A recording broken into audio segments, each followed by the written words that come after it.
What's up, guys? It's Jeffree Monique, and this video is going to be a swatch video for the Jeffree Star Cosmetics Jawbreaker Collection Brainfreeze Highlighting Skin Frost Pro Palette.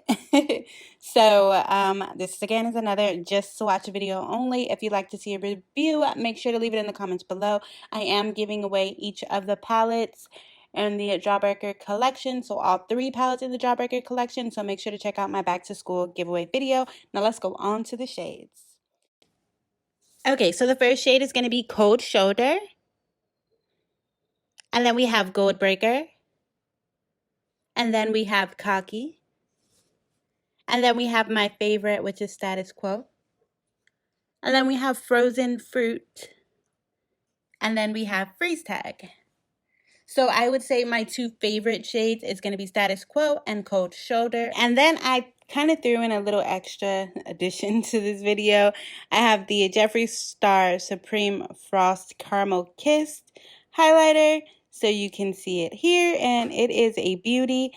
It doesn't really show up well on camera, but it's really glitter. It's glitter. But I like it because I like glitter, but it's glitter. Bye, guys.